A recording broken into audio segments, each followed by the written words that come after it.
Hello everyone, the sickest boy here. Today, I am ill. Oh god. So I already mentioned in my True Detective video that I couldn't make videos last week because the footage got corrupted because my new camera, was shite. So, now, instead, I have to make a bunch of stuff to follow in that same vein. And unfortunately, today I got sick. What was originally slated for today was I had an update to my Blu-ray collection video, the first formal video I made for this channel, like back a year ago. I had that, and it was like an hour and a half long. I recorded all of it, but that footage was corrupted as well. So all that editing, right down the shitter. So now instead, I am here to bring a completely different kind of content altogether.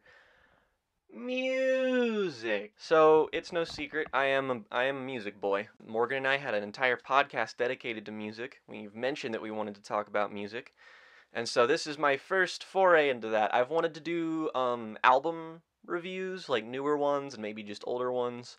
And I don't know, depending on how it is, we'll see from here. But this time I wanted to do something completely different just because I figured that it would be a fun, just little entertaining one-off video. So I guess I'm opting in on more original ideas, and I'm going to be doing a worst to best list regarding music now. In fairness, I stole this from Anthony Fantano, who stole it from a journalism article. And also Digibro did a couple of these. I'm pretty sure he did System of a Down and Opeth, so damn it, I can't do Opeth now, but, I have wanted to talk about music for some time, of course, as I mentioned.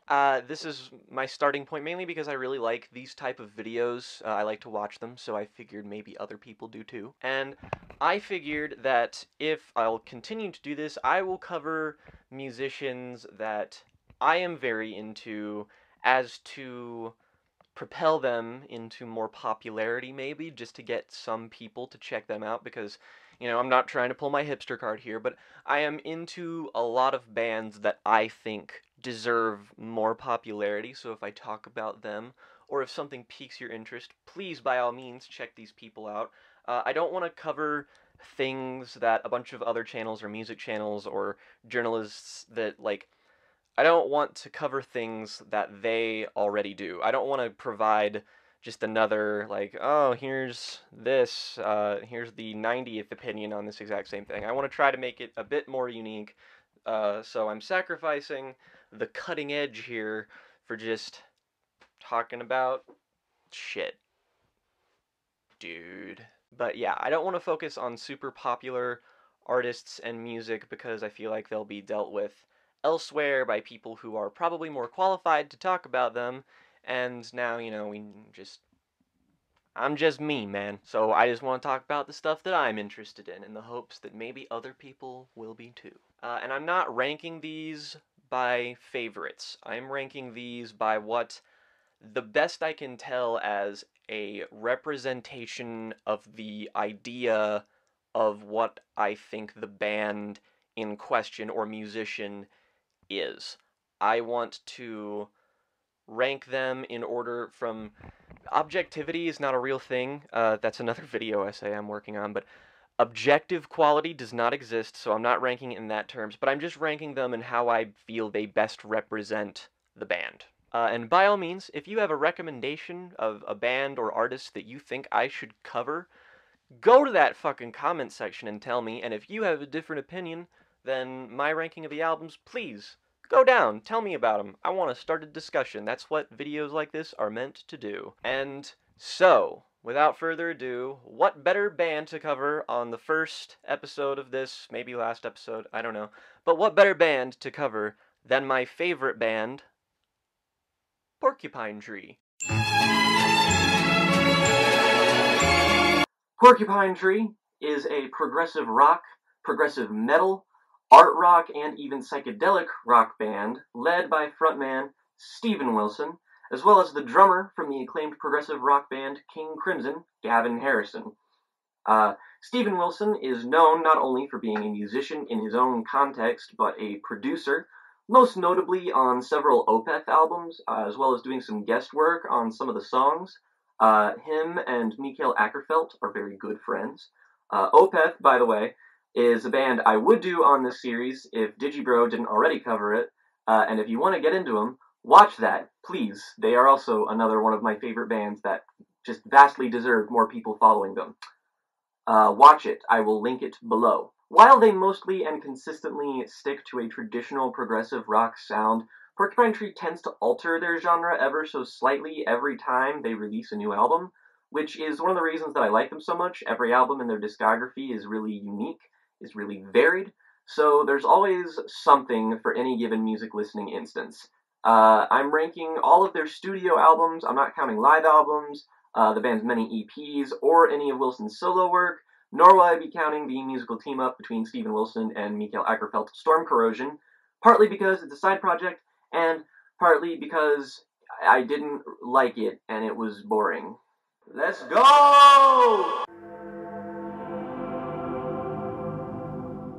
Starting off this list appropriately with the beginnings of Porcupine Tree in their first studio album, On the Sunday of Life. Not all bands are blessed with great debut records, and Porcupine Tree is not an exception to that. While it does appear at the bottom of this list, it is definitely not without its good qualities. This is the band at their most pop-centric. So a lot of the songs here have decent hooks, they're pretty catchy. Sonically speaking, the actual genre here is kind of tough to pin down. It's a bit of Britpop, a bit of art rock, a bit of psychedelic rock, is making it easily the band's least heavy album, as it's their only LP that's completely devoid of all metal or metal influences. However, simply because it's a more pop-oriented sound doesn't mean that it's exactly accessible. Some of the tracks here, like The Long Silence, just sound like a cacophony of noise. In fact, a lot of the album just sounds like a very, very poorly mixed King Gizzard album, without the aggression or the energy, or like the slightly more lo-fi appeal. Some tracks lighten things up like Jupiter Island, but I'd say about half the songs on here are sort of dull and I could really take or leave them. Not horrible, just kind of benign. But perhaps the greatest sin this album commits is that it's just way too damn long. An hour and 15 minutes where only half the songs are ones that I would go back to, I'll pass. No. It's far from a bad album, it's just that in the bigger picture, it really doesn't represent the overall Porcupine Tree sound very well. But it's an appropriate stepping stone, I suppose. So I would check it out, but adjust your expectations accordingly. It's honestly a better early-era David Bowie album than it is a Porcupine Tree album. Don't use this album to get into them first. Go with something that represents them better.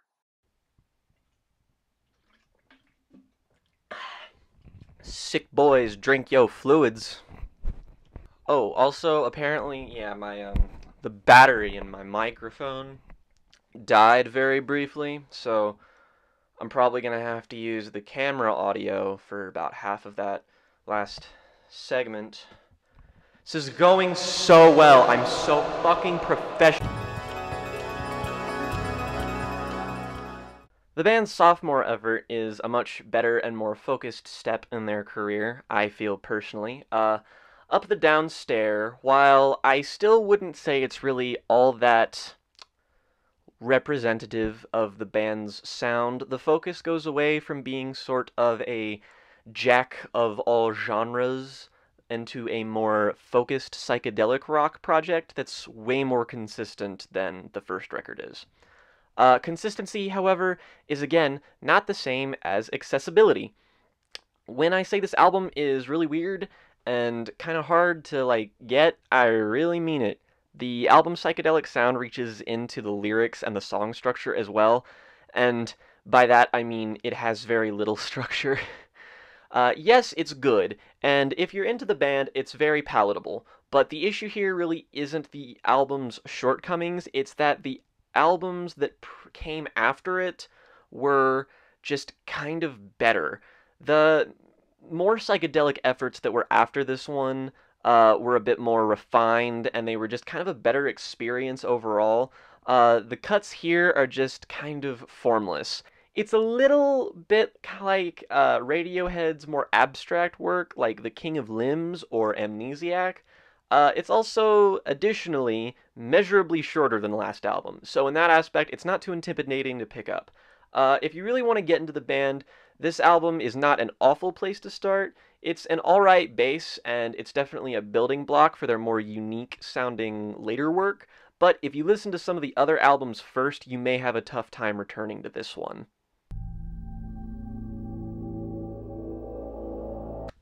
Signify. When I mentioned that some of the later albums after Up the Downstair sadly end up kind of devouring it, Signify is kind of the one that I had first and foremost in my head. I think this entry is the first one on the list where Porcupine Tree crosses the threshold from being a decent prog rock band to a legitimately great one. Signify is just a seamless blend of psychedelic rock and art rock, and as a result, I highly enjoy this one. Lengthwise, this album runs just north of 1 hour, putting it in the middle of On the Sunday of Life and Up the Downstair, and I feel that it's the first time the length of an album that they released was truly justified, being more than just a solid listen than the debut, and it's just more accessible than the sophomore. Steven's vocals finally get to truly shine here, as well as he has a voice that tends to go from occasionally kind of nasally to genuinely passionate and smooth. The songwriting here is also markedly better, not just because the lyrics on Downstair were sort of indecipherable.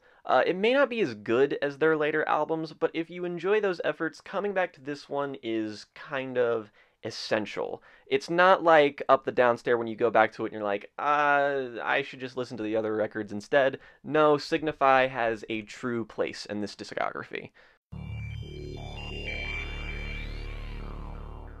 And now we have fully graduated to progressive rock.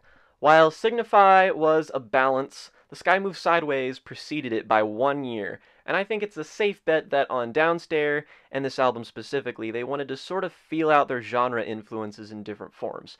And this is the album that I think comes out as being the strongest from their earlier work. The only issue with this album is that Steven Wilson really likes Pink Floyd.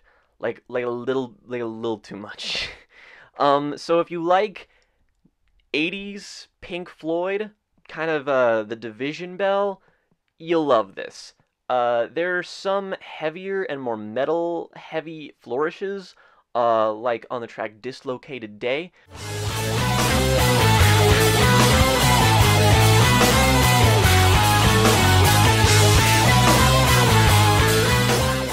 Which is a song that wouldn't be out of place in one of their later albums. Production-wise, it is absolutely airtight. Porcupine Tree has never really lacked in that area because Wilson is just a really good musician and a really good producer. But here I think Wilson shines as a producer as much as a musician in equal measures.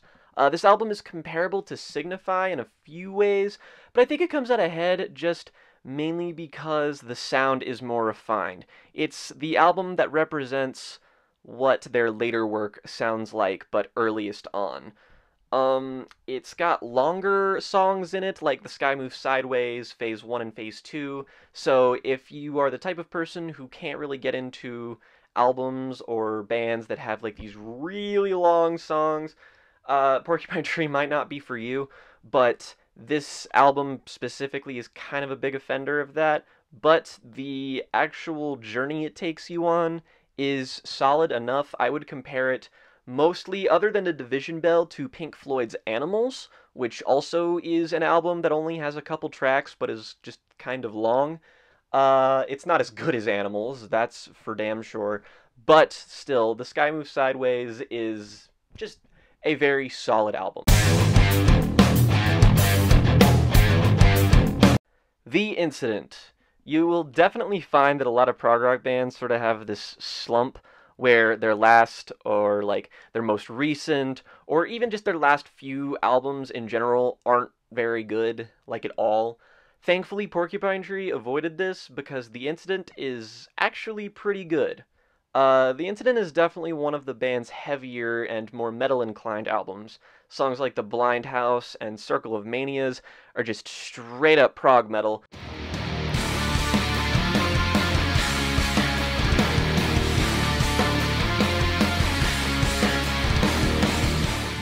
As well as just kind of half the album just sort of sounds like that. It's dark, even showing some more experimental electronic vibes like on the title track. The overall feeling is just very dark and twisted and even kind of industrial. It's a sound they didn't really play with on many albums other than Deadwing. It's sort of like a Tool album in many ways, minus Maynard's more pretentious tendencies. Unfortunately, this album is sort of a watershed for not only Porcupine Tree's strengths, but their weaknesses too. We have some slower moments, like on The Seance, and the album, despite having a very sonically varied track list that delve in and out of multiple genres, feels consistent, but this album is just kind of way too long and is really bloated. Some of the tracks on here could just be thrown out due to similarities to other Porcupine Tree songs, or songs on the very same album even. Deadwing in particular feels like it may have been a little too influential on this one. If the album was half as long, it would be probably a little higher on this list, but even then, it's still far too similar to some of the band's previous works to be viewed as one single entity. That being said, I feel like The Incident gets kind of a bad rap just because when people go back and check out the band now, they obviously see that, oh, it's their last album, so they don't expect much, so they just kind of don't pay it much attention. But some of the band's best songwriting and instrumentations, as well as performances, especially vocally, are at like their peak here. I think that this is probably the most solid album for Wilson in terms of performances. But yeah, The Incident is a little inconsistent, but I would still highly recommend that you listen to it. Probably not a good one to get into the band, but still definitely essential listening for any fan of the band.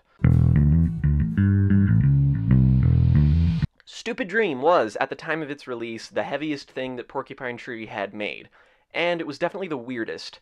This is when percussion really started to play a prominent role in their overall sound, in my opinion.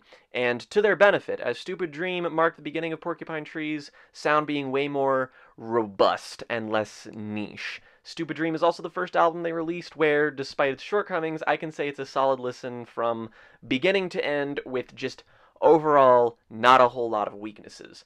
It's sort of a fusion between their later efforts on Lightbulb Sun and In Absentia, a solid art and prog rock combo that decides to be, it has more energy, and that anything that came before it, it's a lot less laid back.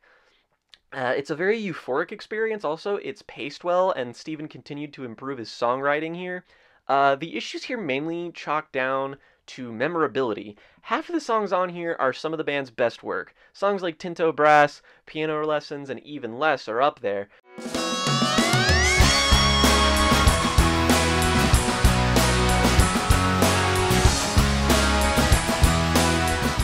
But the other half, while not bad songs or even benign songs, again, like on their earlier work, I just kind of have to constantly find myself having to go, oh, yeah, that was a song they made.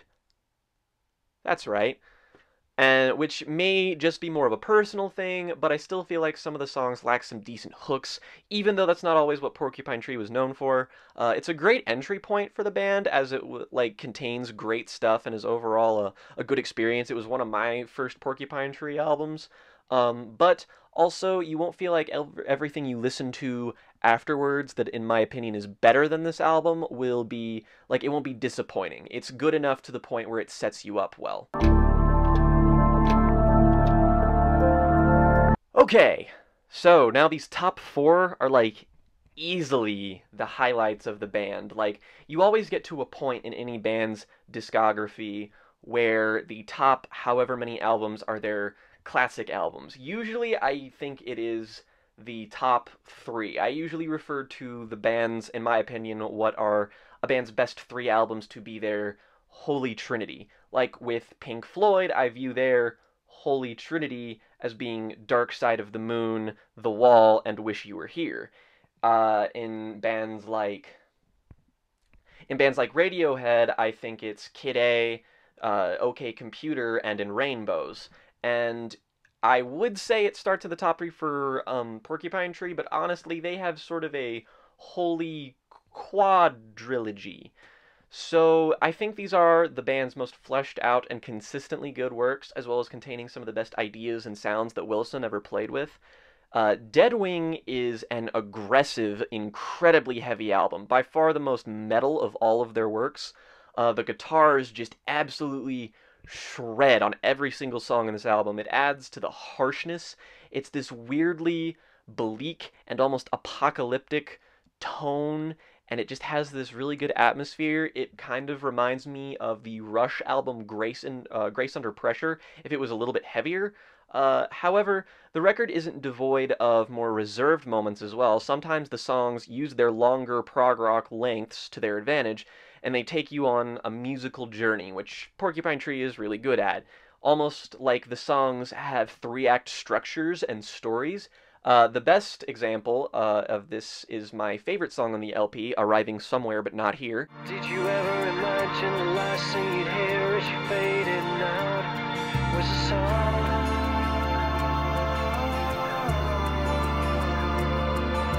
Arriving somewhere, but not here.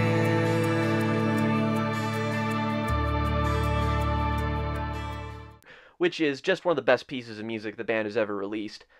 Starting out with this like slow burn, with this inspiring imagery, and it just transitions into this heavy metal breakdown with some killer riffs.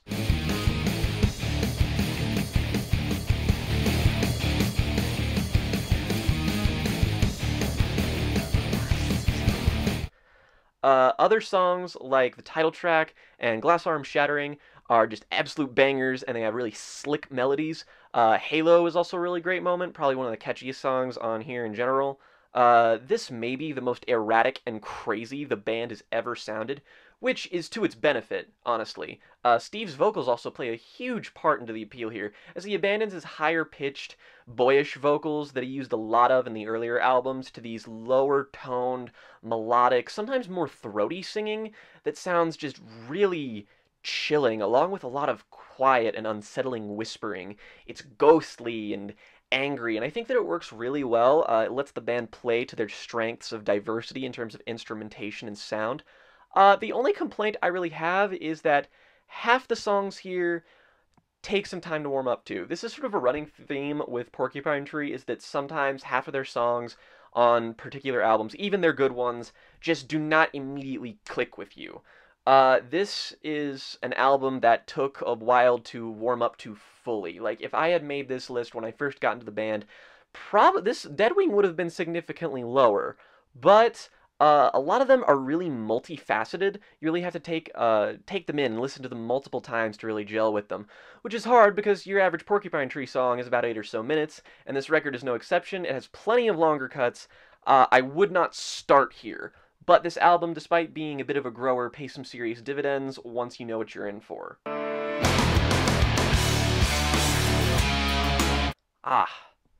In Absentia.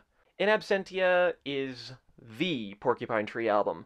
The one that people are most likely to know, as well as the most critically acclaimed album. Everything just sort of collided on this project in the best possible way. I think the best example of the overall sound of the band comes from this album. It pretty much defines them, as well as songs like Blackest Eyes, which literally alternate between choruses that sound like alternative and progressive metal, and verses that sound like straight-up progressive rock. This album has one weakness, and that is that one song on here, the song The Creator Has a Master Tape, is not very good. Which is just a lot of Wilson's whispery vocals and a really boring, repetitive guitar riff. But that being said, that is the only weakness on this album. It is incredibly diverse, it's instrumentally varied very well, it's still consistent, and it just contains a lot of really good work. It also has some of their better straight-up prog attempts, like the song Trains, which is my personal favorite from the album.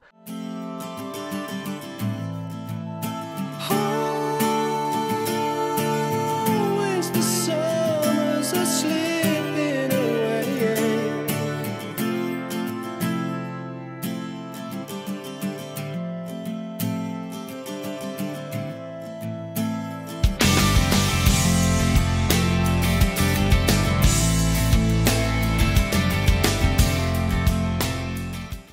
In Absentia does delve into a substantial amount of metal, but I think a lot of the album has this hazy and surreal, moody vibe that only really made a return on the album Lightbulb Sun.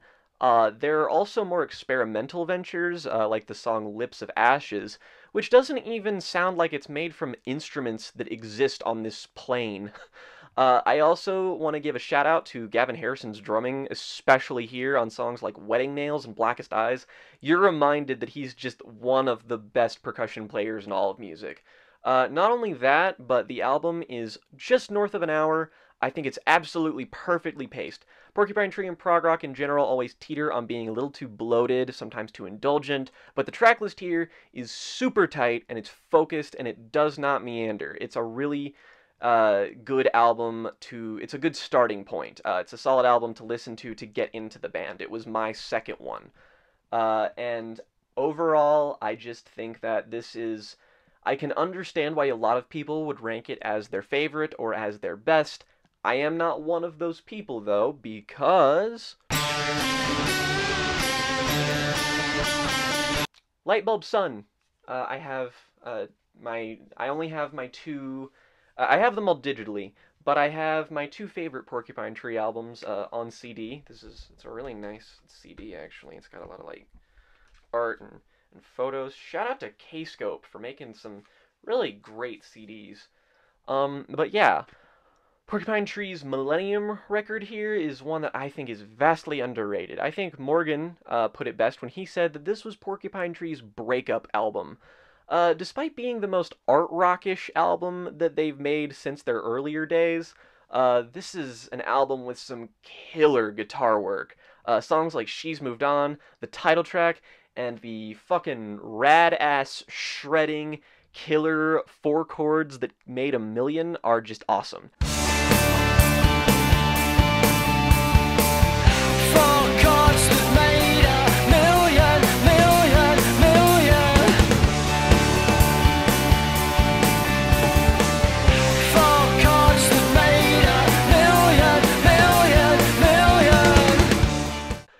But for the most part, Lightbulb Sun is a very meditative experience. One that you can kind of get lost in. The sort of album that you listen to as you lie awake in your bed at 2 a.m. when you can't sleep. There's a lot of shades of Bowie and, again, early era Rush on this one that combined to be one of the most energized, but also somehow most reserved works in their entire discography. It just strikes a really good balance. The instrumentation on this album is probably the most diverse and interesting sounding work that they ever did. Wilson really shows his versatility here and puts his more sing-songy vocals to his advantage, especially on songs like The Last Chance to Evacuate Planet Earth Before It's Recycled. Feel So Low is probably the best album closer they ever made as well. It's a really slow and thoughtful ballad that just really lulls you into the mood of the album very well. It's very melancholic, kind of uplifting, but also really sad, but it's just a great and unique combo of all their strengths. And while it's not as in line with their sound as, say, in Absentia, I think it's just a slightly better album. The only real complaint I have with Lightbulb Sun is the song Russia on Ice, which, again, it's not a bad song, it just lasts a bit too long, which puts it above in Absentia's Creator Has a Master Tape, because I don't listen to Creator Has a Master Tape ever. Like, maybe once when I go back to the album occasionally. But with Lightbulb Sun, I still don't skip what I consider to be the worst song.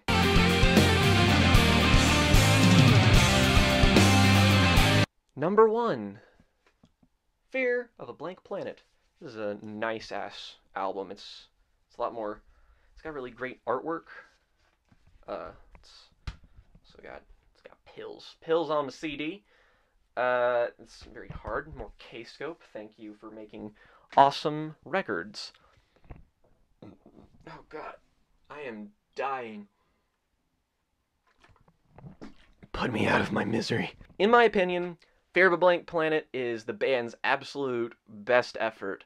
Now, I'll say this much, the difference between my love for these top 4 albums is just very, very small. They're all in my top 25 of all time, but Fear of a Blank Planet and Lightbulb Sun are both in my top 10, right next to each other, because I view these albums as complementary. Much like the Wilson-produced Opeth albums Deliverance and Damnation, I describe Lightbulb Sun as being like waking up from a dream.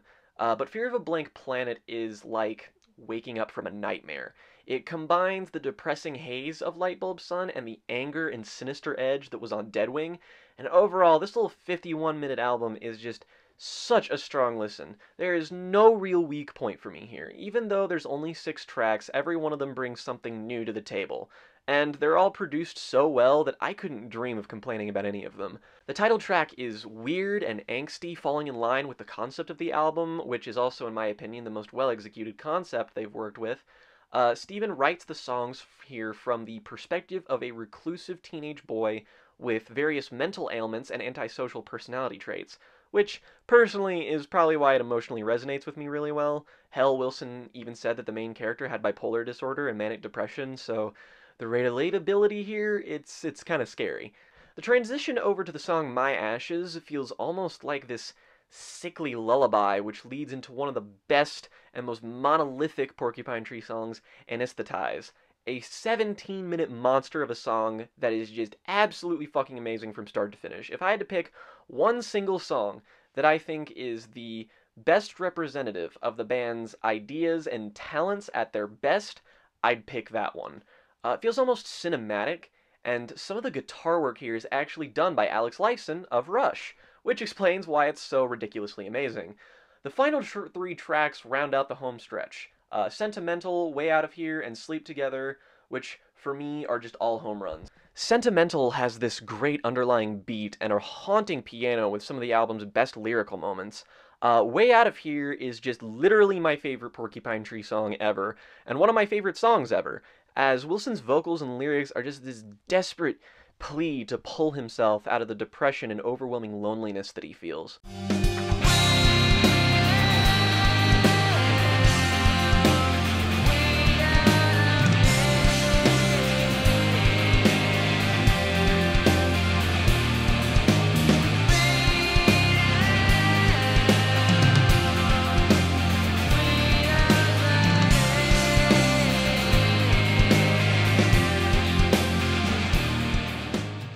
And the chorus just absolutely soars, and the guitar solo on this track is probably my favorite as well. Sleep Together is an amazing closer. I think it's a really good companion piece to the opening track, as it sort of feeds back into it almost flawlessly, adding to how the album feels like this dark, sickly cycle that the main character can't break out of. It may be kind of an overall depressing experience, but the musical talent here is so refined, and the vibe is just so unique sonically, and it's really interesting. This album always it always feels new every time I listen to it because of how many different moments it has on it. So that was my thoughts on the discography of my favorite band of all time. Feel free to leave your reactions or thoughts in the comments. I really want to see other people's opinions. And if you haven't listened to them yet, I highly recommend that you do, because obviously I love them, and I think a lot of other people would dig them too. Maybe use this video as a way to find the album that you would like the most. If I like this enough, maybe I'll do some more. And if, I am a nice boy. If Porcupine Tree's music is hard to legitimately track down. Digitally, it's easy to find. I'm pretty sure you can buy all the albums on Amazon. But that being said, if you really just want to give them a listen, comment down, and this won't be applicable long after this video. But if you are interested, comment down below or message me or contact me on Twitter, and I will give you the album that you want, or just the album that you're very interested in. I can share it to you on Google Drive because I have all of them. And again, I want everybody to listen to this band because it's great. And yeah, hopefully I'll do this again. I do have some ideas for other bands that I want to do and artists that I want to do that I feel like don't get a lot of coverage. And not to mention just there's a lack of musical content on YouTube, and I'm not saying that this is good or filling that void, but might as well contribute. Go watch Anthony Fantano or something. I don't know. Maybe I need a yellow flannel. Oh, yeah. Damn. Damn, boy. Damn, boy, he's thick. Boy, that's a